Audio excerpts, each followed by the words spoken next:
अब आता है पॉइंटर। पॉइंटर हमने पहले भी देखा था, पॉइंटर क्या होता है, एड्रेस के लिए यूज होता है, ठीक है। देखो इसको मैं पढ़ भी लेता हूँ। The C++ pointers are easy and fun to learn. Some C++ tasks are performed more easily with pointers, and other C++ tasks such as dynamic memory allocation cannot be performed without them. As you know, every variable is a memory location, and every memory location has its address defined, which can be accessed using ampersand, जो कि ये वाला sign होता है and का, ampersand operator which denotes an address in memory. Consider the following which will print the address of variables defined, जो भी हमने डिफाइन किया उनके प्रिंट करेगा। कैसे, अभी हमने क्या किया, हेडर फाइल ये सब लगाया, अंदर देखो एक वेरिएबल ये डाला, एक एरे ये बना दिया। तो यहाँ क्या कर रहे हैं हम, इस वेरिएबल के आगे हमने एम्परसेंड लगा दिया, तो यहाँ देखो क्या है, उसका एड्रेस प्रिंट हो गया। अब हम क्या कर रहे हैं, VR2 का एड्रेस प्रिंट कर रहे हैं। VR2 का एक एरे है, तो ये उसका एड्रेस प्रिंट हो गया। आगे समझ में? हाँ सर। एम्परसेंड लगाओगे तो उसका एड्रेस प्रिंट हो जाएगा इसमें। अभी जो मतलब जो यहाँ हुआ है फिलहाल वो ये हुआ है। अब हम आगे चलते हैं पॉइंटर पे कि पॉइंटर क्या है। What are pointers? A pointer is a variable whose value is the address of another variable. किसी दूसरे वेरिएबल का एड्रेस जो होगा वो वेरिएबल, वो उसकी वैल्यू होगी, किसकी, पॉइंटर की वैल्यू होगी। मतलब वो एक तरीके से एड्रेस में डील कर रहा है, तो उसकी वही वैल्यू होगी। Like any variable or constant, you must declare a pointer before you can work with it. The general form of a pointer variable declaration is, आप टाइप कोई भी डेटा टाइप लिखोगे, किसी भी वेरिएबल का नाम लिखोगे और उसके आगे स्टार लगा दोगे तो वो पॉइंटर बन जाएगा। ये इसका सिंटैक्स होता है। Here type is the pointer's base type. It must be a valid C++ data type, and var name is the name of pointer variable. The asterisk you use to declare a pointer is the same asterisk that you use for multiplication. However, in this statement, the asterisk is being used to designate a variable as a pointer. कैसे, int star IP, double star, float ये star करके, कैर star, इस तरीके से आप लिखोगे तो ये डिनोट कर रहा है अपने को एक पॉइंटर बने हुए। अब आता है using pointers in C++। There are few important operations which we will do with the pointers very frequently. क्या क्या हो सकता है? First, we define a pointer variable. सबसे पहले आप pointer variable को define करोगे, जो इस प्रोग्राम में यहाँ हो रहा है। आपने ऊपर तो एक वेरिएबल लिया है जिसमें वैल्यू डाल दी, और यहाँ एक इंटीजर टाइप का आपने पॉइंटर डिफाइन कर दिया है। इसके बाद क्या है, assign the address of a variable to a pointer. जो हमने एड्रेस बनाया है, इसको, जो आपने वेरिएबल बनाया है इसका एड्रेस दे दो, जो ये दे दिया। देखो अब यहाँ आपको स्टार लगाने की जरूरत नहीं है क्योंकि ये तो पॉइंटर बन चुका है। अब आप इक्वल करके एम्परसेंड वीआर कर दो कि इस वीआर का जो एड्रेस है वो चल जाए आईपी के अंदर। क्या कर रहा है ये, stores address of VR in pointer variable. आ गया समझ में? हाँ सर। ओके। अब इसके बाद में finally access the value at the address available in the pointer variable. अब ये एक्सेस करेगा वैल्यू जब हम इसको जहां भी यूज करेंगे आईपी को वीआर की जगह। This is done by using unary operator, जो कि asterisk again, that returns the value of the variable located at the address specify by its operand. तो यहाँ तक तो हमने देख लिया। इसके आगे क्या हो रहा है देखो, इसके आगे हो रहा है, हमने लिखा वैल्यू ऑफ वीआर है वेरिएबल, ठीक है। फिर आपने वैल्यू प्रिंट कराई वीआर की, ठीक है, जो कि 20 थी और प्रिंट हो गई, ठीक है, यहाँ तक कोई प्रॉब्लम नहीं है। अब यहाँ आते हैं, यहाँ आपने बोला address stored in IP variable, ये लिखा हुआ आ जाए और फिर आईपी की वैल्यू प्रिंट हो जाए। आईपी की वैल्यू, आईपी क्या है, पॉइंटर, पॉइंटर की वैल्यू क्या होती है, एड्रेस, तो यहाँ क्या हो जाएगा, एड्रेस प्रिंट हो जाएगा, जो ये हो गया है। अब आ रहा है value of star IP variable, ये हमने लिख दिया। अब आ रहा है कि पॉइंटर आईपी, अब पॉइंटर आईपी की वैल्यू प्रिंट होनी है। तो जब आप ओनली आईपी लिखते हो तब तो एड्रेस प्रिंट होता है, जब आप पूरा पॉइंटर लिख देते हो तो उसके फाइनल वैल्यू भी प्रिंट हो जाती है जो इसके अंदर स्टोर होती है। ठीक है, ओके। अब आता है पॉइंटर्स इन C++ कि कौन कौन से पॉइंटर्स होते हैं। Pointers have many but easy concepts and they are very important to C++ programming. There are following few important pointer concepts which should be clear to a C++ programmer. First, C++ null pointer. C++ supports null pointer, which is a constant value. Which is a constant with a value of 0, defined in several external libraries. मतलब constant value आती है लेकिन उसकी value 0 हो जाती है. फिर आता है pointer arithmetic. There are 4 arithmetic operations that can be used on pointer. क्या होता है, plus plus, minus minus, plus और माइनस, ये 4 अरिथमेटिक ऑपरेशन इस पे यूज हो सकते हैं. फिर आता है C++ pointer versus arrays. There is a close relationship between pointers and arrays. Then array of pointer. You can define array to hold a number of pointers. Pointers to pointer. C++ allows you to have pointer on a pointer and so on. मतलब multiple आगे भी लगा सकते हो. फिर आता है passing pointer to function and then आता है return pointer from function. ये दोनों चीजें भी आ जाती है. तो अपना सबसे फर्स्ट टॉपिक आता है null pointer.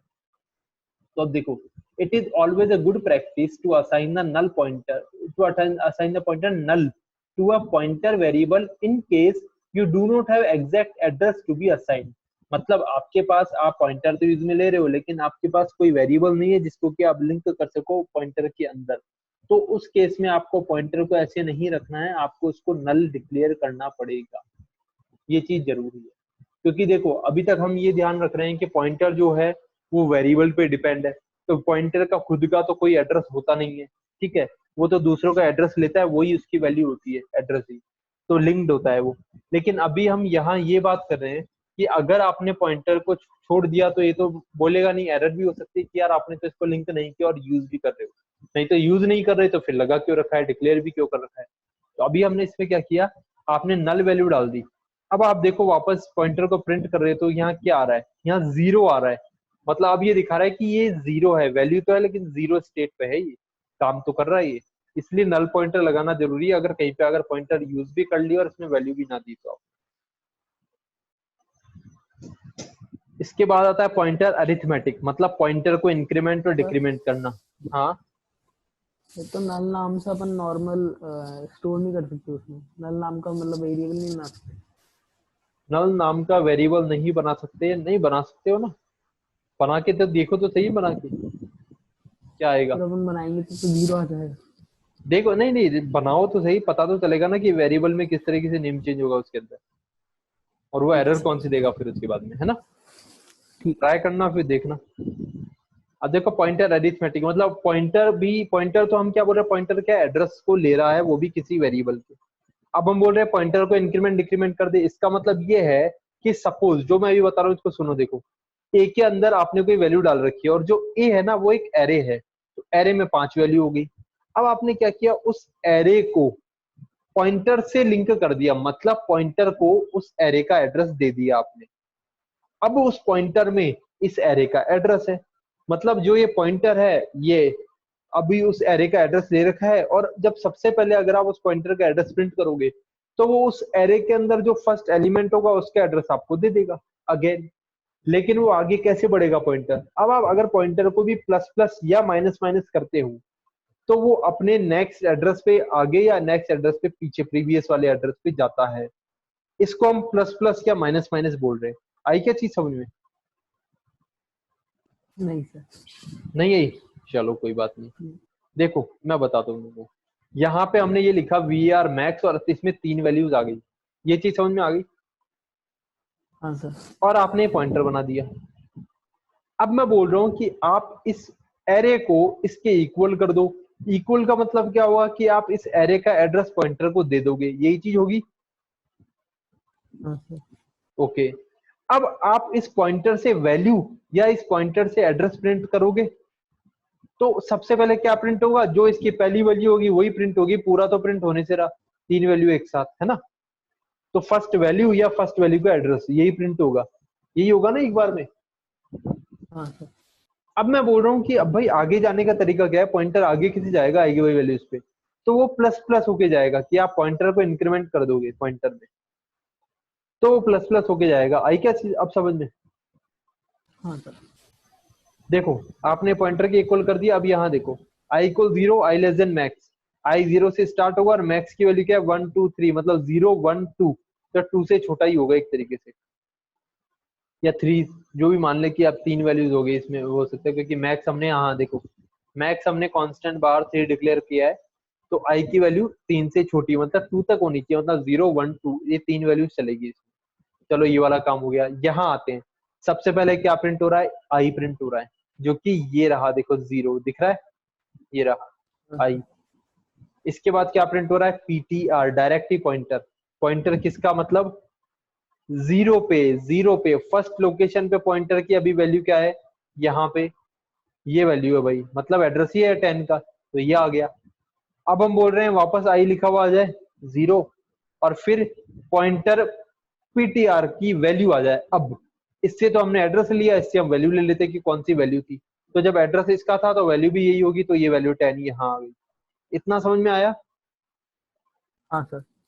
इसके बाद अब आपने क्या किया, पीटीआर को प्लस प्लस कर दिया कि अब पॉइंटर एक स्टेप आगे बढ़ जाए। चलो अब पॉइंटर यहाँ आ चुका है फिलहाल 100 पे। अब यहाँ हमने देखा आई भी प्लस प्लस हो गया, तो आई 0 था 1 हो गया, कंडीशन ट्रू होगी तो ये यहाँ आ गया।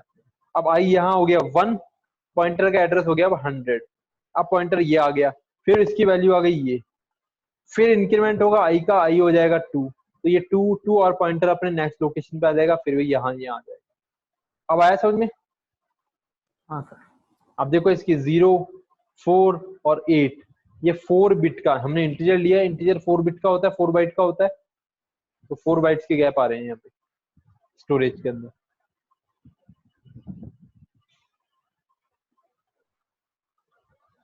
सेम तरीका होता है अपना डिक्रीमेंटिंग या पॉइंटर, पॉइंटर को डिक्रीमेंट करने का, माइनस करने का।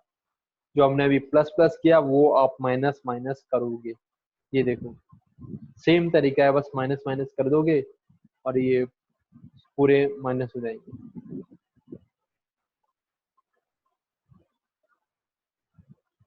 ठीक है ना? हाँ सर। अब हम ये पॉइंटर कंपैरिजन जो है ये हम कल पढ़ेंगे, ठीक है? अब तुम इनके जितने भी एग्जांपल है, इनमें जो भी प्रॉब्लम आए, जो भी हमको अभी जैसे तुम बोले थे नल को देखना है या और कुछ देखना है, वैल्यू चेंज करके देखनी है, प्रोग्राम को कहीं छोटे कोड में कुछ फिट करना है, कहीं और लगाना है कोड, वो तुम लगा के सब देख लेना, ठीक ठीक है? है।